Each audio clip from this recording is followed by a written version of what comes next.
हाय, आपके साथ मैं हूँ Surabhi Sharma. India TV YouTube channel subscribe करिए, बेल आइकन दबाएं।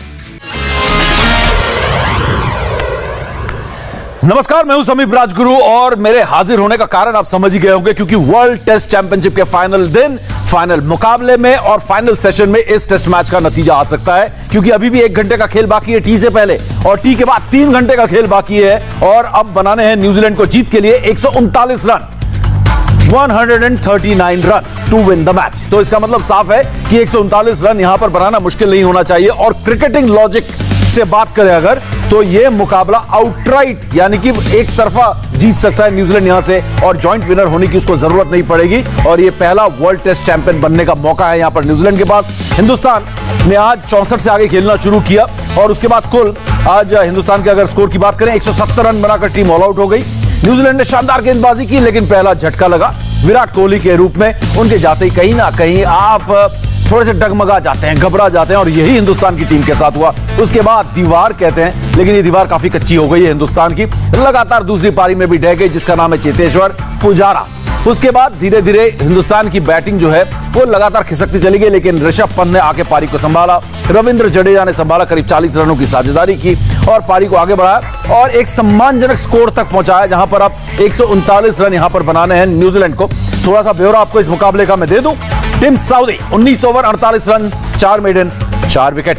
और काइल जेमिसन जिन्होंने 2 विकेट लिए इस मुकाबले में। आज सुबह के दोनों breakthrough wickets Kyle Jamieson ने लिया। तो काइल जेमिसन ने ही विराट कोहली को पहली पारी में भी, दूसरी पारी में भी काइल जेमिसन ने उनको आउट किया। और 3 विकेट ट्रेंट बोल्ट के नाम, जो कहीं ना कहीं शांत दिखे थे पहली पारी में, तो दूसरी पारी में जब गेंदबाजी करने का मौका आया तो लाजवाब गेंदबाजी की, 3 विकेट उन्होंने भी चटकाए। तो अब हिंदुस्तान की हालत थोड़ी सी खराब है। पूरा का पूरा जो दारोमदार है अब गेंदबाजों पर है कि किस तरीके से इस मैच को बचाया जाए।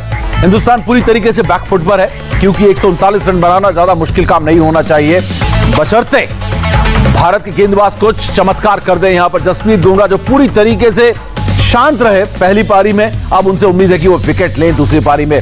मोहम्मद शमी जिन्होंने 4 विकेट लिए, उनसे उम्मीद होगी कि अच्छी गेंदबाजी करें। ईशांत शर्मा ने 3 विकेट जरूर लिए पहली पारी में, लेकिन वो पैनापन उनकी गेंदबाजी में नहीं दिखा। ज्यादातर कहते हैं ना अनफोर्स्ड एरर्स, जो टेनिस में ज्यादा इस्तेमाल होता है, वो अपनी गलतियों से बल्लेबाज ज्यादा आउट हुए बजाय कि ईशांत शर्मा ने विकेट लिए हो।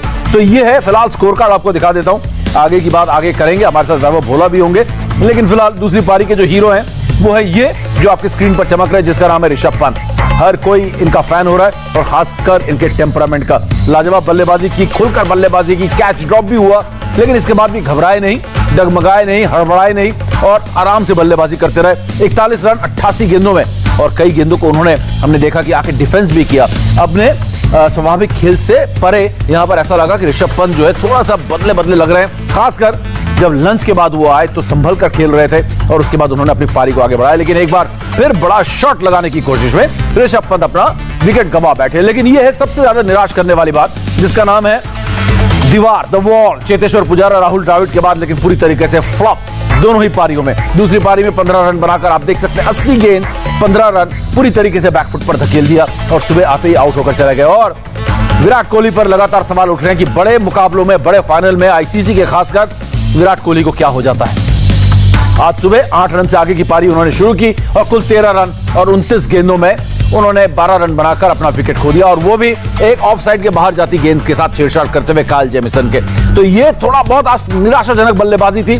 पता चलता है हिंदुस्तान की बल्लेबाजी में कई ऐसे लूपहोल्स हैं, कई ऐसी कमजोरियां हैं जो सुधारने की जरूरत है। और एक और कमजोर कड़ी हमें दिख रही है इस बल्लेबाजी में। चेतेश्वर पुजारा के अलावा उनका नाम है उपकप्तान अजिंक्य रहाणे। कोशिश करते रहे अच्छी बल्लेबाजी करने की, लेकिन उसके बाद आखिरकार वही हुआ जो हम सोच रहे थे कि कहीं जल्दी आउट ना हो जाए। रहाणे सिर्फ 15 रन बनाकर आउट हुए। रविंद्र जडेजा जब तक आए तब तक कहानी बिगड़ चुकी। रविंद्र जडेजा ने भी ऐसे बल्लेबाजी तो खुलकर की, लेकिन सिर्फ 16 रन बनाए उन्होंने।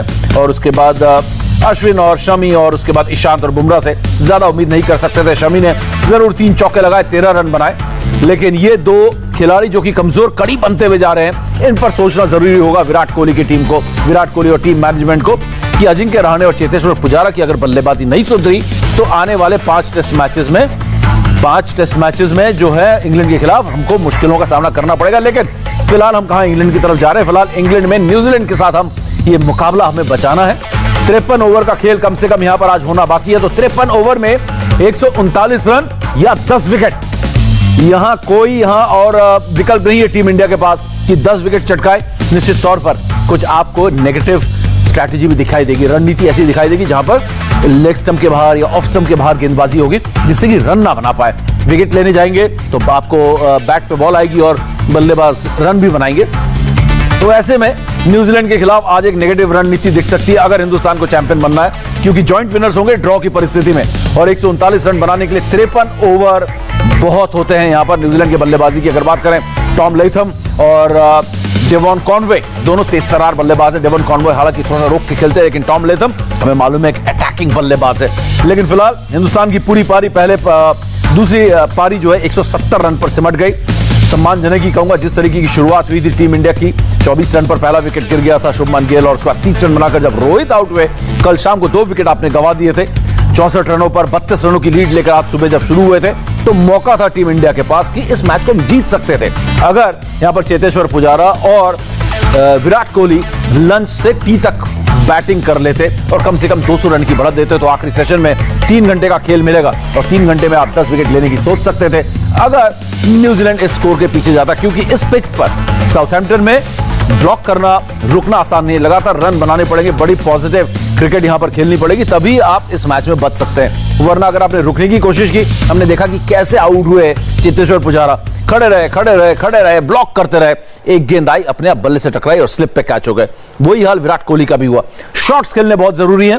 अगर आप यहां पर पॉजिटिव इंटेंट के साथ सकारात्मक क्रिकेट नहीं खेलेंगे, सकारात्मक सोच के साथ, तो आपका विकेट जाना तय है, क्योंकि गेंद जो है गिरने के बाद भी कांटा बदलती है, गिरने से पहले भी कांटा बदलती हुई स्विंग करती हुई आती है। तो ये जो है यहां पर मुश्किल है और ये है वो पार्टनरशिप जिसने सम्मानजनक पार्टनरशिप मैं कहूंगा, जिसमें ऋषभ पंत के रन आप देख सकते हैं कि 21 है और यहां पर अजिंक्य रहाणे और इनके बीच 37 रनों की साझेदारी हुई, जिसमें 15 अजिंक्य रहाणे का कंट्रीब्यूशन था और 21 रन की कंट्रीब्यूशन थी ऋषभ पंत की। ऋषभ पंत एक बार फिर एक चिंता का विषय हिंदुस्तान के लिए यह है कि एक इतने युवा खिलाड़ी से, 21 साल के खिलाड़ी से हम हिंदुस्तान को बार बार बचाने की कोशिश करने की बात करते हैं कि ऋषभ पंत बचाएंगे। यह है गेम चेंजर। आज भी 139 रन अगर न्यूजीलैंड के सामने है, ये चुनौती है, कोई छोटी चुनौती नहीं है। अगर शुरुआत में विकेट हिंदुस्तान ले लेता है तो न्यूजीलैंड भी कहीं ना कहीं शटल डाउन कहते हैं क्रिकेट की दुनिया में, यानी कि डिफेंसिव हो जाएगा, वो चाहेगा ड्रॉ हो जाए, 2-3 विकेट गिर जाए तो हमारे पे प्रेशर ना आ जाए और हम यहां से ड्रॉ कराकर जॉइंट विनर्स हो जाते हैं। ये एक साझेदारी जहां पर ऋषभ पंत और अजिंक्य रहाणे की अच्छी साझेदारी निकल रही थी, लेकिन उसके बाद अजिंक्य रहाणे एक बार फिर कहीं ना कहीं एक गलत शॉट मारकर वापस पवेलियन लौट गए। तो ये है, लेकिन सारे अपडेट्स हम आपको तो देते ही रहेंगे और ये मुकाबला अब बेहद रोमांचक मोड़ पर खड़ा हुआ है। अगर न्यूजीलैंड बॉस यहां पर चेस करने के लिए जाता है, आउटराइट जीतना चाहता है इस मुकाबले को, तो ये मैच बेहद मजेदार होने वाला है, बेहद रोमांचक होने वाला है। 139 रन एक ऐसा टारगेट है, कहीं ना कहीं ये छोटा टारगेट भी है लेकिन बड़ा पेचीदा भी है। कहीं विकेट गिर गए तो हिंदुस्तान जो है ऊपर हो सकती है और क्या पता आज शाम को जब हम आपसे मिले तो जीत जाए। लेकिन फिलहाल मैं आपको बता दूं कि सारे अपडेट हम आपको लगातार इंडिया टीवी पर देते रहेंगे। इसके अलावा हमारे वेबसाइट, हमारे फेसबुक पेज और हमारे YouTube channel India TV cricket में भी आपको लगातार अपडेट्स और हम आपको मिलते रहेंगे। फिलहाल हमारे इस पूरे बुलेटिन में, इस क्रिकेट अपडेट में जो वर्ल्ड टेस्ट फाइनल है, फिलहाल इतना ही।